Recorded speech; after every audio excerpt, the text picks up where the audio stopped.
मित्रांनो, स्वागत आहे तुमच्या आवड गणिताची या चॅनल मध्ये। नुकतेच आपण क्लास 7 च्या साठी म्हणजे आजच आपण क्लास 7 च्या मुलांसाठी बँक अँड सिंपल इंटरेस्ट हा लेसन घेऊन आलेलो आहे। आज लेक्चर नंबर 1 आपण या ठिकाणी बघणार आहे। आजच्या लेक्चर मध्ये फक्त आपण इंट्रोडक्शन बघणार आहे बँकशी रिलेटेड। ओके, तर मग चला स्टार्ट करू आजचं लेक्चर। पण त्याआधी चॅनलवर नवीन आणि पहिल्यांदाच असाल तर चॅनलला नक्की सबस्क्राइब करा, बेल आयकॉन दाबा जेणेकरून आपल्या नवीन आलेल्या व्हिडिओची नोटिफिकेशन तुम्हाला लवकरात लवकर मिळेल।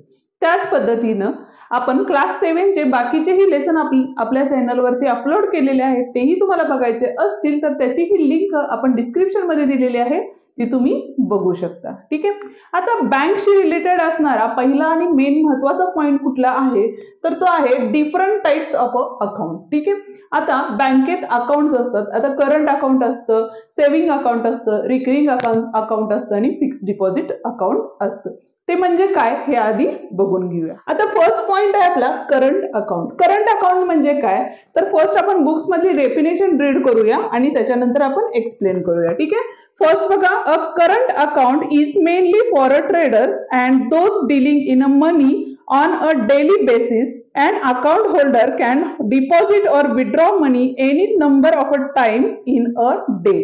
म्हणजे ट्रेडर साठी हे अकाउंट असतं आणि यामध्ये तुम्ही काय करू शकता तर दिवसातून तुम्ही कितीही वेळा पैसे विथड्रॉ करू शकता, म्हणजे काढू शकता किंवा त्या ठिकाणी तुम्ही भरूही शकता। बरोबर आहे, म्हणजे तुमच्या अकाउंटला तुम्ही पैसे जमाही करू शकता आणि कितीही वेळा ते पैसे तुम्ही काय करू शकता, काढू शकता। बरोबर आहे।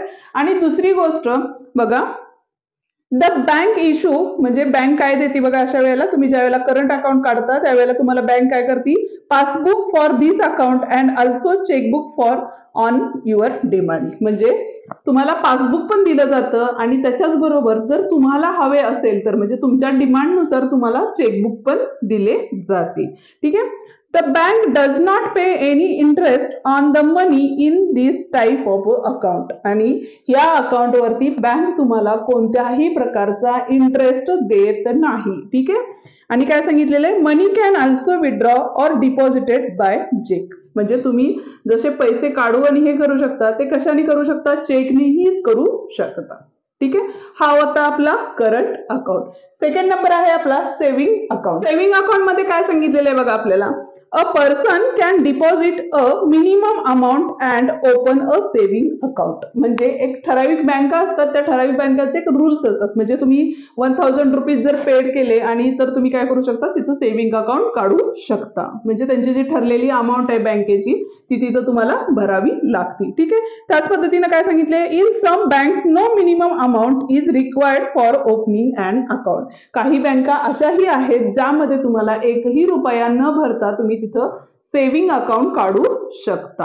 त्याच पद्धतीने a bank pays some interest on the basis of the daily credit balance in the account. आता तुमचा डेली बॅलन्स किती राहील त्याच्यावरती तुम्हाला काय मिळणार आहे, इंटरेस्ट। म्हणजे त्या तुमच्या ज्या अमाऊंट आहे त्याला काय मिळणार आहे, तुम्हाला व्याज मिळणार आहे। बरोबर आहे। There are some restrictions on how money often can be withdraw from this account. म्हणजे तुम्हाला काही थोडेफार रिस्ट्रिक्शन्स म्हणजे अटी असतात त्याला, तुम्ही ज्या वेळेला पैसे विथड्रॉ करता त्यावेळेला।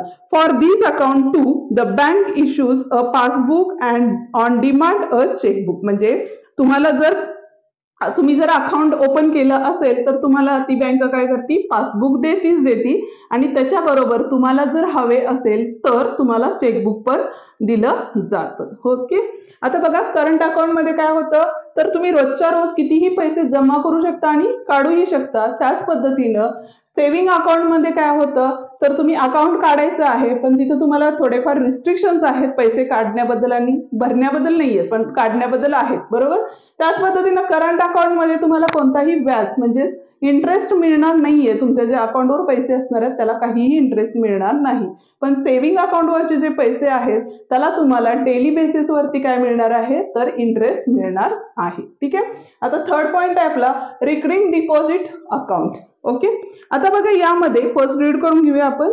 The account holder can decide the amount to be deposited every month in the amount. म्हणजे या अकाउंटमध्ये काय करायचंय, एक ठराविक रक्कम असती. म्हणजे जर समजा प्रत्येक महिन्याला तुम्ही जर 500 रुपये भरू शकत असाल, तर प्रत्येक महिन्याच्या एक ठराविक तारीख म्हणजे 1 तारखेला जर आपण 1 डिसेंबरला या महिन्यात 500 रुपये आपण भरले, तर असे आपण किती दिवसाचं रिकरिंग अकाउंट काढलेलं आहे. जर 1 वर्षाचं काढलं असेल तर आपल्याला काय करायला लागतं, तर प्रत्येक महिन्याच्या 1 तारखेला आपल्याला अकाउंटवरती 500 रुपये डिपॉझिट करावे लागतात. ठीक आहे. तसं जर केलं आपण तर काय सांगितलेलं आहे बघा, the bank gives an interest on deposit which is more than the paid for the saving account. आणि हे जे अकाउंट आहे तर त्याला काय करते बँक, जे तुमचं सेव्हिंग अकाउंट होतं त्याच्यापेक्षा जास्त इंटरेस्ट कशाला असतो तुमचा, तर रिकरिंग डिपॉझिट अकाउंटला असतो. आणि तिथं तुम्हाला काय मिळतं, जास्त इंटरेस्ट मिळू शकतो. ठीक आहे. Saving account such and account it means and a compulsory saving. आणि हे जे अकाउंट आहे ते काय असणार आहे, तुमचं कंपल्सरी सेव्हिंग अकाउंट असणार आहे. बरोबर.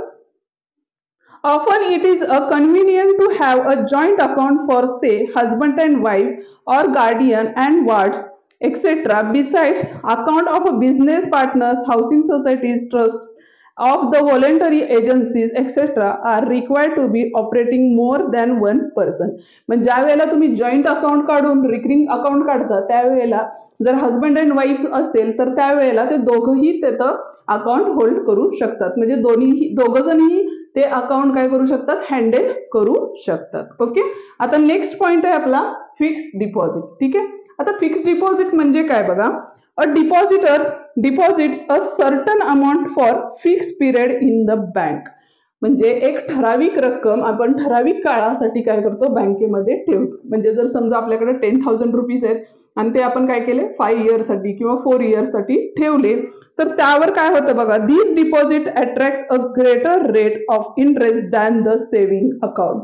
आणि त्याला आपल्याला काय मिळतो, तर सेव्हिंग अकाउंट पेक्षा काय असणार आहे, तर जास्त इंटरेस्ट ऑफ रेट मिळतो त्याला. बरोबर आहे. रेट ऑफ इंटरेस्ट म्हणतात ऍक्च्युली त्याला. However these rates are different in different banks. आता रेट ऑफ इंटरेस्ट जो आहे तो प्रत्येक बँकेत हा काय असतो, वेगळा वेगळा असू शकतो. ठीक आहे. Senior citizens get slightly greater rate of interest than the usuals. म्हणजे सामान्य लोकांपेक्षा सिनियर सिटीजन म्हणजे ज्येष्ठ नागरिक म्हणतो आपण त्यांना रेट ऑफ इंटरेस्ट थोडासा जास्ती प्रमाणात असतो. ठीक आहे. तर नेक्स्ट पॉइंट आहे आपला ATM credit and debit card. ठीक आहे. आता ATM debit and credit card हे तुम्हाला कधी मिळतं, ज्यावेळेला तुम्ही बँकेसाठी सेव्हिंग अकाउंट काढता आणि त्यावेळेला तुम्ही काय करता, ऍप्लिकेशन करता बँकेला. त्यावेळेला बँक तुम्हाला काय करते, किंवा ज्यावेळेला अकाउंट काढता त्यामध्ये तुमचे जे फॉर्म्स असतात त्यामध्ये लिहिलेलं असतं की तुम्हाला कोणत्या प्रकारचे कार्ड्स अवेलेबल करायचे आहेत. तर तिथं तुम्ही टिक करून दिलं की तुम्हाला बँक काय करते, एटीएम देते, डेबिट कार्ड देते, क्रेडिट कार्ड देते. ठीक आहे. आता बघा, ज्या वेळेला हे कार्ड्स असतात तर प्रत्येक कार्डचा यूज हा वेगळा वेगळा आहे. आता एटीएम आहे, एटीएमचा यूज काय आहे बघा, तर card is use to withdraw cash without going to bank. ज्या वेळेला तुमच्याकडे एटीएम कार्ड असेल त्यावेळेला तुम्ही बँकेत न जाताही पैसे एटीएम कार्ड वरून ड्रॉ करू शकता. ठीक आहे. नेक्स्ट कार्ड आहे आपलं क्रेडिट कार्ड. आता जे क्रेडिट कार्ड आहे और डेबिट कार्ड ही असंही म्हणतो त्याला आपण, is used to carry out transaction without using cash.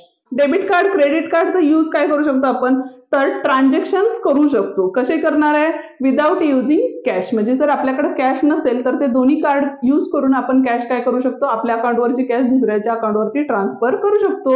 ठीक आहे. ते हे होतं आपले ATM credit card and debit card.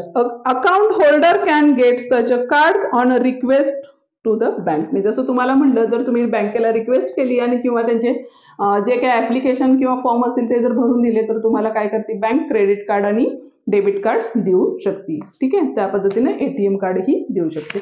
आता या ठिकाणी बघा, अजून एक क्वेश्चन आहे जो आपल्याला प्रॅक्टिस सेटसाठी म्हणजे या वर्षासाठी लागणारा मेन बेस आहे. आता इथं लेट्स रिकॉल म्हणून आपल्याला एक क्वेश्चन दिलेला आहे आणि त्या क्वेश्चन्स मध्ये आपल्याला सांगितलेलं आहे की प्रिन्सिपल अमाऊंट म्हणजे काय, रेट ऑफ इंटरेस्ट म्हणजे काय, टाइम पिरियड म्हणजे काय, किंवा अमाऊंट म्हणजे काय, हे सगळ्या गोष्टी त्या क्वेश्चन मध्ये आपल्याला दिलेल्या आहेत. क्वेश्चन फर्स्ट आपण रीड करून घेऊया. पेज नंबर 70 वरचा क्वेश्चन आहे, लेट्स रिकॉल मध्ये आहे. काय सांगितलेलं आहे बघा, Suvidya borrowed a sum of 30,000 rupees at 8 PCPA interest for a rate from her bank to buy a computer. म्हणजे सुविधानं एक कॉम्प्युटर खरेदी करताना तिनं काय घेतलं बघा, प्रिन्सिपल अमाऊंट म्हणतात. ठीक आहे, म्हणजे बँकेकडून घेतलेली जी रक्कम असती त्याला आपण काय म्हणतो, प्रिन्सिपल अमाऊंट. ती किती दिलेली आहे आपल्याला या ठिकाणी बघा, 30,000 दिलेले आहे. बरोबर आहे, म्हणजे त्याला पी शॉर्ट फॉर्म आहे त्याचा पी. आता पुढे काय सांगितलेलं आहे, ऍट 8 PCPA. ठीक आहे, PCPA म्हणजे काय असणार आहे, तर त्याचा जो रेट असतो, रेट ऑफ इंटरेस्ट आहे, तो किती दिलेला आहे आपल्याला, तर 8% दिलेला आहे. ठीक आहे, अँड काय सांगितलेलं आहे बघा, at the end of the period she had pay bank amount of 2400. म्हणजेच तिनं जी अमाऊंट म्हणजे इंटरेस्ट किती पे केलं बँकेला, एवढ्या इंटरेस्टला घेतल्यानंतर 2400 रुपीज तिने काय केले, पे केले. बरोबर आहे, हा होता आपला रेट ऑफ इंटरेस्ट. ठीक आहे, आणि आपल्याला टाइम पिरियड पण लागणार आहे, आणि टाइम काय दिलेला आहे बघा, टाइम जो आहे तो 1 इयर दिले, तो वरतीच दिलेला आहे बघा, 8 PCPA interest for a year for her bank.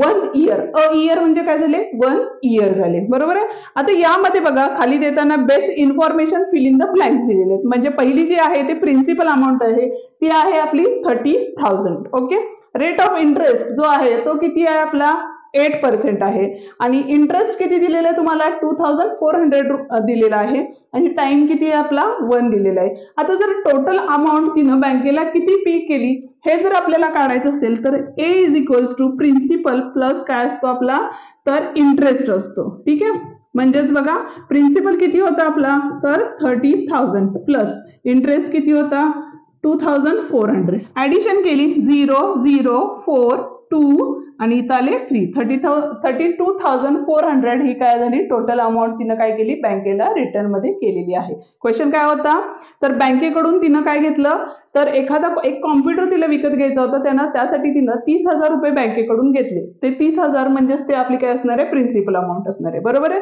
त्याच्यानंतर रेट ऑफ इंटरेस्ट तो किती आहे या ठिकाणी, 8% आहे. बरोबर आहे, म्हणजे 8% दराने तिने किती रुपये उचलले तिथनं बँकेकडून, 30,000 रुपये उचललेले आहेत. त्याच्यानंतर किती वर्षासाठी उचललेले आहे, टाइम पिरियड किती आहे आपला, 1 इयर आहे, आणि इंटरेस्ट किती पे केलाय तिनं, तर 2400 केलेला आहे. आणि जर टोटल अमाऊंट काढायची झाली तर आपण काय करतो, प्रिन्सिपल प्लस इंटरेस्ट करतो, आणि त्या दोघांचे ऍडिशन म्हणजेच आपली काय असणार आहे, टोटल अमाऊंट असणार आहे. या ठिकाणी आपला व्हिडिओ संपलेला आहे. व्हिडिओ तुम्हाला कसा वाटला ते मला कमेंट करून नक्की सांगा. व्हिडिओ आवडल्यास व्हिडिओला लाईक, शेअर आणि कमेंट करायला विसरू नका. पुढच्या लेक्चरमध्ये आपण प्रॅक्टिस सेट 40 बघणार आहोत, तर आपण डिस्क्रिप्शन मध्ये दिलेले व्हिडिओ बघत राहा. थँक्यू.